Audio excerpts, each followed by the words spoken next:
Many years ago, Am Israel lost a very precious thing that they had with God. That was Bet HaMikdash. But together with Bet HaMikdash is a very important place in Jewish essence. It was the heart of the Jewish experience. Everything was evolved around Bet HaMikdash. Everything was evolved around Bet HaMikdash. Then we did what we did, and HaKadosh Baruch Hu sends us to Galut. And we went to Galut, and Galut is exile. Michael, what's exile? Remove. To be removed, to go away, to be separate, to go to a far place, right? To exit from the place that you're at. However, we know that anywhere that the Jews went, Shechina itam.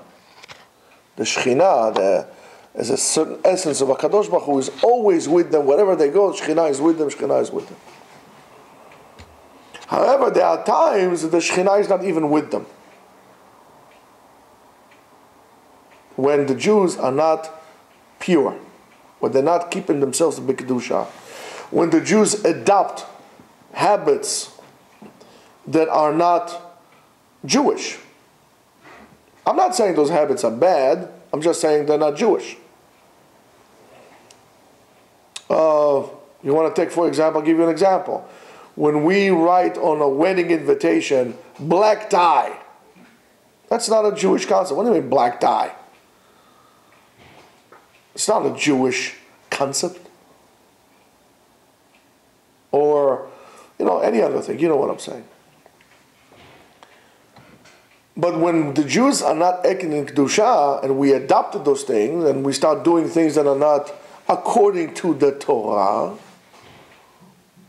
and we therefore reduce the Kedusha to the point that there's no Kedusha whatsoever. For example, in a Seudat Mitzvah, when men and women are sitting be'irbuvia, and why a Seudat Mitzvah is important? Because sometimes at weddings, everybody will tell you, when I was a young child, men and women used to sit together. Yeah.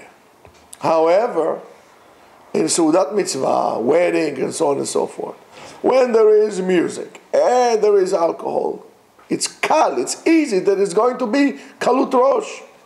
And when there is kalut rosh, be'irbuvia, kalut rosh means, acting lightheaded in a mixture of men and women, what happens is, sham zima, inappropriate thoughts, inappropriate interactions, and so on and so forth. As soon as there's irbuvia of a kalut rosh, Shekhinah said, I'll see you later, I'm out of here. And right to the horizon quickly, out.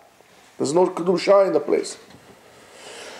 And when there's no Kedusha, when that happens, what happens is we push the Kedusha away. How? What does it mean? The Kedusha leaves? No, the Kedusha leaves because we pushed it away. If we would stay pure, if we would stay holy, if we would remain kadosh, holy, the Kedusha, the holiness, would stay with us. So therefore the Kedusha is dependent on our actions. When we don't act by Kedusha, the Kedusha sees it as an impossible environment for it to be in, the Kedusha goes away. We send the Kedusha, we send the Shechina, we put the Kadosh Baruch Hu, in exile. Because it's impossible to be there.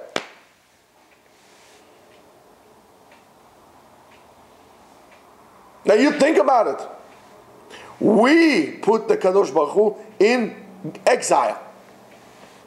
Why did we leave Eretz Israel? Because we stopped being holy. We start being like the nation, scheming and dealing and interaction that is not Jewish in its core. And Jewish is another word for Kedusha. A Jew is expected to act in Kedusha. Even if he is not religious, people say, man, I thought you were a Jew. Why do you do that? What the Goy remembers, the Jews tries to forget. We're Jewish. We're not Goyim. That's what we do. Why? Not because, again, we are a superior race, because God gave us a job, and God do his job. I'm serving God. And if I am serving God, as a Kohen will serve God, the Kohen needs to serve God b'kedusha u'v'tahara. Ki goy kadosh u'mamlechet kohanim. You're a holy nation and a kingdom of priests. Where I'm a priest, you're a priest, and so on and so forth. Each one in his way. He is vasuli mishkan v'shachati betocham. Each one should make his own self to be a temple appropriate for dwelling of kedusha in him. Therefore, he's the Kohen Gadol, he's the menorah, he's the mizbeach. He is the whole entire temple inside of him. When you desecrate it, Shekhinah is out. So you're going to tell me, listen, but since they took away the Beit HaMikdash, they took away the temple, there's no way for us to become holy anymore. And I'll tell you, absolutely not. Ki bezot yavo el HaKodesh. Bezot, as we spoke, bezot, with the Torah. So you don't have Beit HaMikdash, you have Torah. However, Torah also needs to be learned, b'kedusha u'v'tahara. You can't learn Torah when you are not b'kedusha. You can't learn Torah because it's a holy value. You're not learning. It's impossible. It will be impossible for you to learn. Say, it's boring to me. You'll find excuses why not learn Torah. Don't look at the life. Look at the lack of Kedusha in your life that cause you to push away and reject Kedusha from you, which will be pushing away Torah.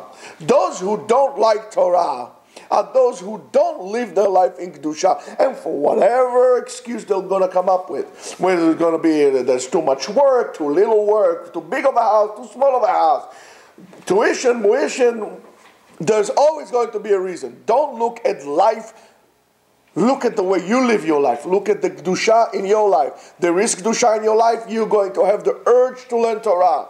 You're going to find yourself busy doing other things. You're not living your life at the level of Kedusha that you should live in. Therefore, be very careful when you're approaching a Shidduch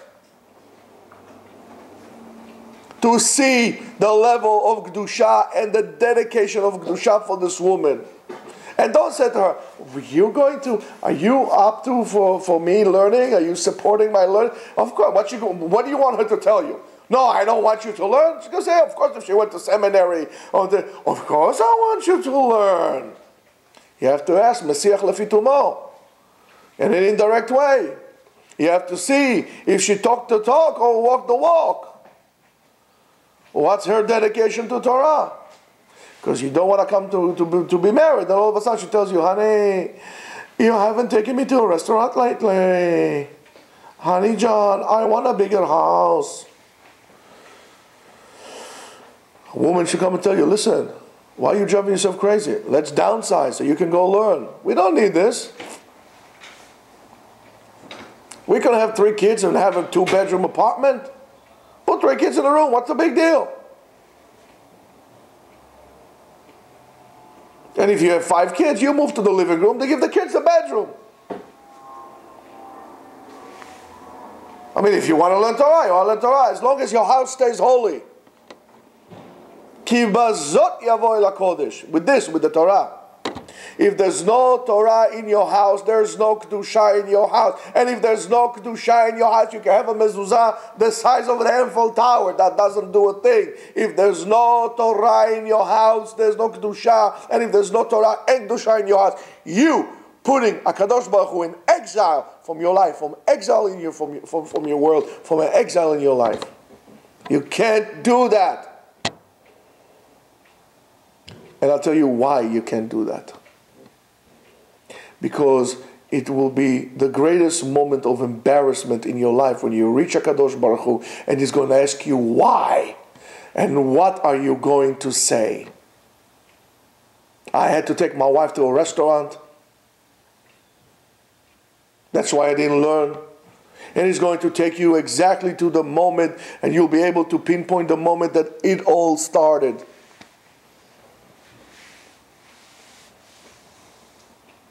And that should be the focal point of a couple who gets married. A woman should have a mesirut nefesh to make sure she can do whatever she can in her power so the husband would learn Torah b'li hafra, without bothering him, without being worried. We need an eshet chayil. An eshet chayil is not the one who wears a 2-carat ring on a finger, who does her nails every day and every week, who puts her highlights in her hair. We don't need that. And Eshet Chayil says, my diamonds, my pearls, my gems are your divrei Torah, are our children that will become bnei Torah, talmidei chachamim. I don't need that. You all want to be Rabbi Akiva, but you want to live the life of Kalba Savua. Rabotai, either this or this. Either this or this.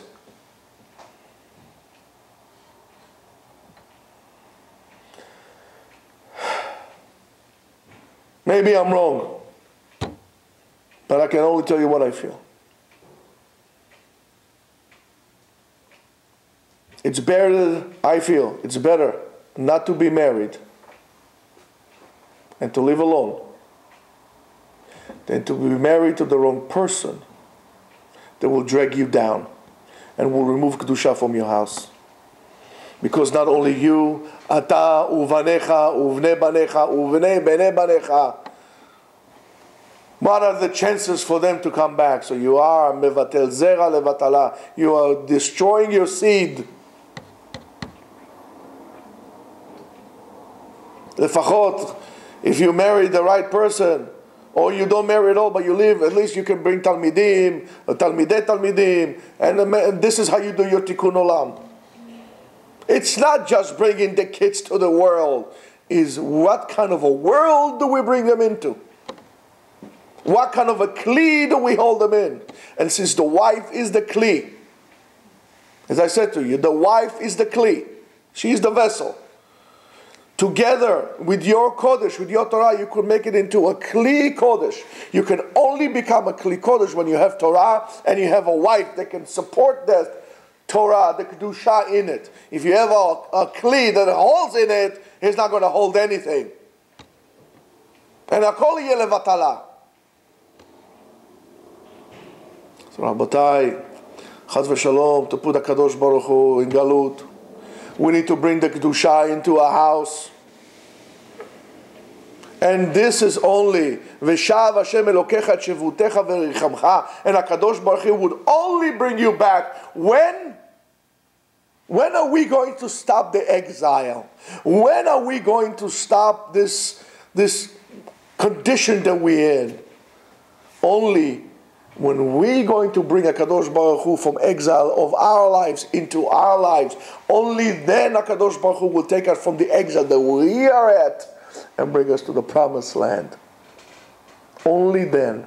So if you wonder why are you still in galut, and that's why galut is a state of mind. Galut is not just a physical location. Above and beyond all, galut, exile, is a state of mind. That's why you could be in galut in Israel as well. You could live in Yerushalayim and be in galut. Only if you have kedusha. Kedusha is the first essence to bring HaKadosh Baruch Hu. You bring HaKadosh Baruch Hu into your life. And only then, as a result of your action, HaKadosh Baruch Hu says, okay, now I'm going to take you from this galut that you had. And b'mehera b'yameinu yibaneh habayit. A bayit, a house. Beit HaMikdash should be built. And we should be able to go be free and experience the Messianic era, which is nothing but learning Torah freely. If you marry the wrong wife that does not allow you to learn Torah, you don't believe in Mashiach. Because the time of Mashiach was only there so Am Yisrael could be free to learn Torah without the burden of the nations to tell them what to do. So think about it very carefully. Question number one that they ask you when you come to Shamayim, Kavata itim la Torah. Did you set aside time to learn Torah? Nasata venatata be'emunah. Were you truthful in what you did, in your business that you did, not always business that you did here. Were you in the business, in the cheshbon? Should I learn Torah? Should I work? Should I do this? Should I learn? Would you, do you have an emunah? Not only a loyal and honest person. Did you have emunah in your actions? Were you generated? Your actions were generated by emunah in HaKadosh Baruch Hu. Therefore, don't cheat, don't lie, and so on and so forth. And the third one, tzipita legeula. Did you wait for geula? Would you waited for redemption? And it is all has to do with two things, with your wife and with your Torah, or with Torah and your wife. It goes hand in hand with the kedusha that will bring upon you. The wife lights the candles on Shabbat. The wife lights the candles on Shabbat for the husband to be able to do kiddush. If the candles are not there, there's not shalom bayit. And shalom bayit is not because of the candles. Shalom bayit there's because of the light that the wife brought to the house for her husband to learn kedusha, to learn Torah. Think about it, Rabotai. Have a great day.